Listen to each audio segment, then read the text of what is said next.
ನಮಸ್ಕಾರಪ್ಪ ದೋಸ್ತರ ಇವತ್ತಿನ ಒಂದು ವಿಡಿಯೋದೊಳಗೆ ನಾ ಏನು ತೊಗೊಂಡು ಬಂದಿನಪ್ಪ ಅಂತಂದ್ರೆ ಈಗ ಸದ್ಯಕ್ಕೆ ಟ್ರೆಂಡಿಂಗಲ್ಲಿರುವ ಗೋಲ್ಡನ್ ಸ್ಟಾರ್ ಗಣೇಶ್ ಅವರ ಒಂದು ಸಾಂಗ್ ಸ್ಟೇಟಸ್ ವಿಡಿಯೋವನ್ನು ನಿಮ್ಮ ಒಂದು ಮೊಬೈಲ್ ಒಳಗೆ ಯಾವ ರೀತಿ ಕ್ರಿಯೇಟ್ ಮಾಡೋದು ಅಂತ ನಾನು ನಿಮಗೆ ತಿಳಿಸ್ಕೊಡ್ಲಾಗುತ್ತೀನಿ. ವಿಡಿಯೋ ಯಾರು ಸ್ಕಿಪ್ ಮಾಡೋಕ್ಕೆ ಹೋಗಬೇಡ್ರಿ.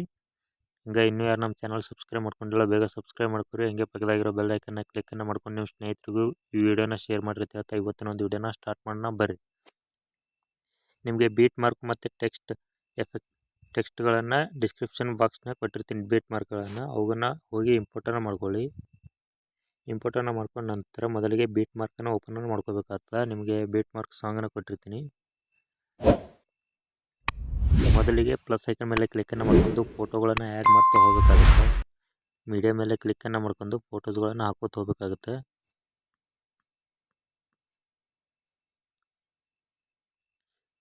ಫೋಟೋವನ್ನು ಸೆಲೆಕ್ಟ್ ಮಾಡಿಕೊಂಡು 3 ಡಾಟ್ ಮೇಲೆ ಕ್ಲಿಕ್ಕನ್ನು ಮಾಡ್ಕೊಂಡು ಫಿಲ್ ಕಾಂಪೋಸಿಷನ್ ಏರಿಯಾ ಕೊಟ್ಕೋಬೇಕಾಗ್ತದೆ. ಏನೋ ಒಂದು 3 ನಿಮಿಷದವರೆಗೆ ಇಟ್ಕೊಂಡು ಕಟ್ಟನ್ನು ಮಾಡ್ಕೋಬೇಕಾಗುತ್ತೆ. ನಂತರ ಮತ್ತೆ ಪ್ಲಸ್ ಐಕನ್ ಮೇಲೆ ಕ್ಲಿಕ್ಕನ್ನು ಮಾಡಿಕೊಂಡು ಮತ್ತೊಂದು ಫೋಟೋವನ್ನು ನಾವು ಸೆಲೆಕ್ಟನ್ನು ಮಾಡ್ಕೋಬೇಕಾಗುತ್ತೆ. ಇದನ್ನು ಕೂಡ ಸೇಮ್ ಪ್ರೊಸೀಜರ್ 3 ಡಾಟ್ ಮೇಲೆ ಕ್ಲಿಕ್ಕನ್ನು ಮಾಡ್ಕೊಂಡು ಫಿಲ್ ಕಾಂಪೋಸಿಷನ್ ಏರಿಯಾನ ಮಾಡ್ಕೋಬೇಕಾಗುತ್ತೆ. ಇದು ಒಂದು 6 ನಿಮಿಷಕ್ಕೆ ಇಲ್ಲಿ ಬೀಟ್ ಮಾರ್ಕ್ ಇದೆ ಅಲ್ಲಿವರೆಗೂ ನಿಲ್ಲಿಸ್ಕೊಂಡು ಉಳಿದ ಪಾರ್ಟನ್ನು ಕಟ್ಟನ್ನು ಮಾಡ್ಕೋಬೇಕಾಗುತ್ತೆ. ಉಳಿದ ಫೋಟೋಗಳನ್ನು ನೀವೇ ಆ್ಯಡ್ ಮಾಡ್ಕೊಳ್ಳಿ. ಪೂರ್ತಿ ಆ್ಯಡ್ ಮಾಡೋದ್ರಿಂದ ವಿಡಿಯೋ ತುಂಬ ಲೆಂತಿ ಆಗುತ್ತೆ. ಅದಕ್ಕೆ ಈಗ ಫೋಟೋ ಮೇಲೆ ಕ್ಲಿಕ್ಕನ್ನು ಮಾಡಿಕೊಂಡು ಮೂವ್ ಆ್ಯಂಡ್ ಟ್ರಾನ್ಸ್ಫರ್ ಮೇಲೆ ಕ್ಲಿಕ್ಕನ್ನು ಮಾಡ್ಕೋಬೇಕಾಗುತ್ತೆ. ಕ್ಲಿಕ್ಕನ್ನು ಮಾಡಿಕೊಂಡು ಇದನ್ನು ಮೂವಿಂಗ್ ಎಫೆಕ್ಟನ್ನು ಕೊಟ್ಕೋಬೇಕಾಗುತ್ತೆ. ಇದಕ್ಕೆ ಈ ರೀತಿ ಫೋಟೋವನ್ನು ಮೂವ್ ಮಾಡ್ಕೋಬೇಕಾಗುತ್ತೆ. ಮೂವ್ ಮಾಡ್ಕೊಂಡ ನಂತರ ಫಸ್ಟಿಗೆ ಒಂದು ಕೀ ಫ್ರೇಮನ್ನು ಆ್ಯಡನ್ನು ಮಾಡ್ಕೋಬೇಕಾಗುತ್ತೆ. ಮಾಡ್ಕೊಂಡ ನಂತರ ಈ ಕಡೆ ಲಾಸ್ಟಿಗೆ ಒಂದು ಕೀ ಫ್ರೇಮನ್ನು ಆ್ಯಡನ್ನು ಮಾಡ್ಕೋಬೇಕಾಗುತ್ತೆ. ಮಾಡಿಕೊಂಡು ಫೋಟೋನ ಮೂವ್ ಮಾಡ್ಕೋಬೇಕಾಗುತ್ತೆ. ಈ ರೀತಿ ಫೋಟೋನ ಮೂವನ್ನು ಮಾಡ್ಕೋಬೇಕಾಗುತ್ತೆ. ಈ ಕೀ ಫ್ರೇಮನ್ನು ಕರೆಕ್ಟಾಗಿ ಎಂಡಿಗೆ ಇಟ್ಕೋಬೇಕಾಗುತ್ತೆ. ಇಟ್ಕೊಂಡ ನಂತರ ಬ್ಯಾಕಿಗೆ ಬರೋಬೇಕಾಗುತ್ತೆ. ನೋಡಿ ಯಾವ ರೀತಿ ಮೂವ್ ಆಗ್ತಾಯಿದೆ ಫೋಟೋ ಅಂತ. ಇದನ್ನು ಕೂಡ ಸೇಮ್ ಪ್ರೊಸೀಜರ್ನ ಫಾಲೋ ಮಾಡ್ಕೋಬೇಕಾಗುತ್ತೆ. ಇದರ ಆಪೋಸಿಟ್ಟಾಗಿ ಇದನ್ನು ಇಟ್ಕೋಬೇಕಾಗುತ್ತೆ. ಆಪೋಸಿಟ್ ಮೂವಿಂಗನ್ನು ಇಟ್ಕೋಬೇಕಾಗುತ್ತೆ. ಅದಕ್ಕೆ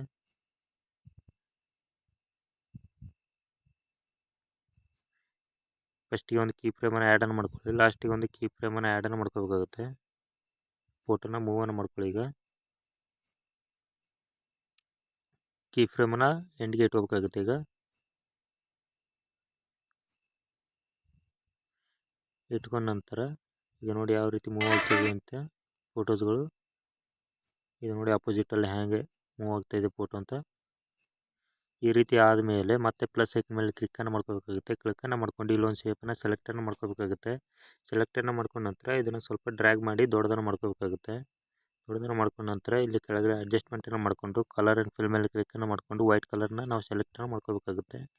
ಸೆಲೆಕ್ಟನ್ನು ಮಾಡ್ಕೊಂಡ ನಂತರ ಎಫೆಕ್ಟ್ ಮೇಲೆ ಕ್ಲಿಕ್ಕನ್ನು ಮಾಡ್ಕೊಳ್ಳಿ. ಕ್ಲಿಕ್ಕನ್ನು ಮಾಡ್ಕೊಂಡ ನಂತರ ಇಲ್ಲಿ ಗಾಸಿಯನ್ ಬ್ಲರ್ ಅಂತ ಸರ್ಚನ್ನು ಮಾಡ್ಕೊಳ್ಳಿ. ಸರ್ಚನ್ನು ಮಾಡ್ಕೊಂಡ ನಂತರ ಎಫೆಕ್ಟ್ ಇದು ಆ್ಯಡ್ ಆಗುತ್ತೆ. ಇದನ್ನು ಕಂಪ್ಲೀಟಾಗಿ ಎಂಡ್ವರೆಗೂ ಇಟ್ಕೋಬೇಕಾಗುತ್ತೆ. ಇಟ್ಕೊಂಡ ನಂತರ ಬ್ಯಾಕಿಗೆ ಬರೋಕ್ಕಾಗುತ್ತೆ. ಬ್ಯಾಕಿಗೆ ಬಂದ ನಂತರ ಮೂವ್ ಆ್ಯಂಡ್ ಟ್ರಾನ್ಸ್ಫರ್ ಮೇಲೆ ಕ್ಲಿಕ್ಕನ್ನು ಮಾಡಿಕೊಂಡು ಇದನ್ನು ಕೆಳಗಡೆ ಅಡ್ಜಸ್ಟ್ಮೆಂಟನ್ನು ಮಾಡ್ಕೋಬೇಕಾಗುತ್ತೆ. ಇಷ್ಟನ್ನು ಇಟ್ಕೊಂಡು ಇದನ್ನು ಎಂಡ್ವರೆಗೂ ಇಟ್ಕೋಬೇಕಾಗುತ್ತೆ. ಎಂಡ್ವರೆಗೂ ಇಟ್ಕೊಂಡ ನಂತರ ಈ ರೀತಿ ಬರುತ್ತೆ. ಈ ರೀತಿ ಬಂದ ಮೇಲೆ ಬ್ಯಾಕಿಗೆ ಬರೋಕ್ಕಾಗುತ್ತೆ. ನಿಮಗೆ ಟೆಕ್ಸ್ಟ್ಗಳನ್ನು ಕೊಟ್ಟಿರ್ತೀನಲ್ಲ ಬೀಟ್ ಮಾರ್ಕ್ದು ಅವುಗಳನ್ನೆಲ್ಲ ಇಲ್ಲಿ ಇಂಪೋರ್ಟನ್ನು ಮಾಡ್ಕೋಬೇಕಾಗುತ್ತೆ. ಇಂಪೋರ್ಟೆಲ್ಲ ಮಾಡ್ಕೊಂಡು ಮೊದಲಿಗೆ ಇವುಗಳನ್ನೆಲ್ಲ ಕಾಪಿ ಮಾಡ್ಕೋಬೇಕಾಗುತ್ತೆ. ಇಲ್ಲಿ ಕ್ಲಿಕ್ಕನ್ನು ಮಾಡ್ಕೋಬೇಕಾಗುತ್ತೆ. ಈಗ ಕ್ಲಿಕ್ಕನ್ನು ಮಾಡಿಕೊಂಡು ಇಲ್ಲಿ ಸೆಲೆಕ್ಟ್ ಆಲ್ ಲೇಯರ್ ಅಂತ ಇದೆ ನೋಡಿ ಅದ್ರ ಮೇಲೆ ಕ್ಲಿಕ್ಕನ್ನು ಮಾಡಿಕೊಂಡು ಮತ್ತೆ ಅದ್ರ ಮೇಲೆ ಕ್ಲಿಕ್ಕನ್ನು ಮಾಡಿಕೊಂಡು ಕಾಪಿ 16 ಲೇಯರ್ ಅಂತ ಕೊಟ್ಟೋಗ್ಬೇಕಾಗುತ್ತೆ. ಲೇಯರ್ ಅಂತ ಕೊಟ್ಟ ನಂತರ ಬ್ಯಾಕಿಗೆ ಬರಬೇಕಾಗುತ್ತೆ. ಬ್ಯಾಕಿಗೆ ಬಂದುಬಿಟ್ಟು ಬೀಟ್ ಮಾರ್ಕ್ ಮೇಲೆ ಕ್ಲಿಕ್ಕನ್ನು ಮಾಡ್ಕೋಬೇಕಾಗುತ್ತೆ. ಕ್ಲಿಕ್ಕನ್ನು ಮಾಡಿಕೊಂಡು ಈಗ ಅವೆಲ್ಲ ಪೇಸ್ಟನ್ನು ಮಾಡ್ಕೋಬೇಕಾಗುತ್ತೆ. ಈಗ ನೋಡಿ ಯಾವ ರೀತಿ ಲಿರಿಕ್ಸ್ ಬರ್ತಾಯಿದೆ ಅಂತ.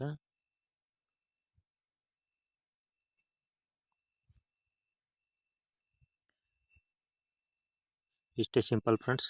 ನಾನು ಹೇಳಿರೋ ಸ್ಟೆಪ್ಸ್ ನಿಮಗೆ ಅರ್ಥ ಆಗಿದೆ ಅಂತ ಅಂದ್ಕೊಂಡಿದ್ದೀನಿ. ಅರ್ಥ ಆಗಿದ್ರೆ ವಿಡಿಯೋಗೆ ಒಂದು ಲೈಕ್ ಮಾಡಿ. ಹಂಗೆ ನಿಮ್ಮ ಸ್ನೇಹಿತರಿಗೂ ವಿಡಿಯೋನ ಶೇರ್ ಮಾಡಿರಿ. ಈಗ ಮುಂದಿನ ವಿಡಿಯೋದಾಗ ಇನ್ನೊಂದು ಏನಾರು ತೊಗೊಂಡು ಬರ್ತೀನಿ. ಅಲ್ಲಿವರೆಗೂ ಟಾಟಾ.